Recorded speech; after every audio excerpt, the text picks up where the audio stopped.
इथे आऊंसाठी ब्रेकफास्टमध्ये पोहे बनवले होते, कारण आज शनिप्रदोष होता. त्यासाठी माझा उपवास असल्यामुळे मी सुद्धा छान अशी सकाळी देवपूजा वगैरे झाली आणि केंद्रामध्ये गेले. जास्त काही स्वयंपाक करायचा नव्हता, फक्त आऊंचा स्वयंपाक करायचा होता, म्हणून आऊंना ब्रेकफास्ट दिला.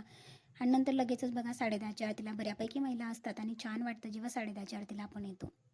दुपारची कामे वगैरे आवरली, थोडासा वराड वगैरे केला, कारण आजचा उपवास जो असतो ना तो छान म्हणजे त्याला तिखट वगैरे चालत नाही, पण खूप चांगला असतो. शनिप्रदोष किंवा कोणताही प्रदोष तुम्ही करू शकता, मुलांसाठी करता किंवा इतर ज्या काही स्त्रिया असतात ना त्यासुद्धा आपल्या स्वतःसाठी सुद्धा करू शकतात.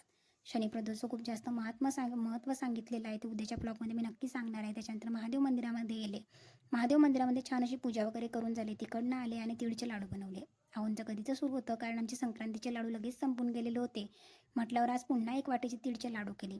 छान असे तिळचे लाडू वगैरे बनवून झाले आणि एअरटाईट कंटेनर डब्यामध्ये पॅक करून ठेवले, जेणेकरून ते आता पुन्हा कडकचे कडक छान असे राहतील आणि टेस्टी होतात असे लाडू.